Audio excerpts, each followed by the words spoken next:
Dia minyak paket nyorok kat atas lah. Tak boleh, warga asing tak boleh guna. Kedai masak pun tak boleh guna. Assalamualaikum, KPDN. Mana tokek? Bukan tokek. Tokek tak ada, kamu jagalah kan. Jangan takut, jangan gigil-gigil. Gigil-gigil saya tengok. Harga makanan semua ada. Ni apa? Ikan. Mana harga dia? Ada harga? Tak ada kan? Tak ada, salah Maknanya yang tak ada harga kita kompon. Okay, ada guna minyak paket tak? Tengok belakang. Masak pakai minyak apa? Minyak botol. Betul. Kalau jumpa minyak paket macam mana? Store mana? Ni timbang untuk apa ni? Ni untuk kilo ayam, daging. 2024 dah expired. Ini salah Kita ambil tindakan. Ni. Cuba buka ni. Apa tu? Ada ni. Ada lagi tu, banyak lagi. Dia dah salah Sama agak mana? Berapa atas tu? Ada minyak paket tak ada sini?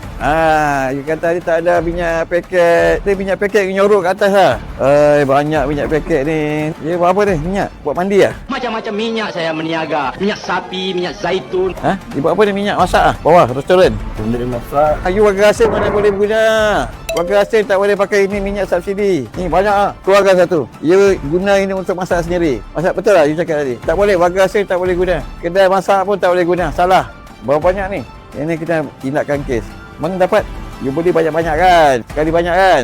Nanti kita tengok mana you beli kedai mana. Berapa orang guna ni? 6 orang. 6 orang. Ini tokek dia. Satu timbang you sudah expired. Lagi apa lagi? Minyak. Minyak ni salah besar. Minyak paket.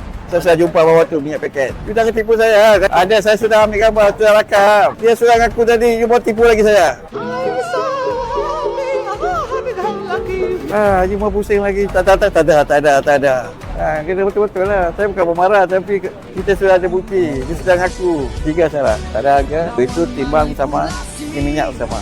Pihak kesihatan telah menulis kesalahan di mana pihak majikan tidak menyediakan dokumen yang lengkap berkaitan dengan suntikan dan juga sedia kehadiran.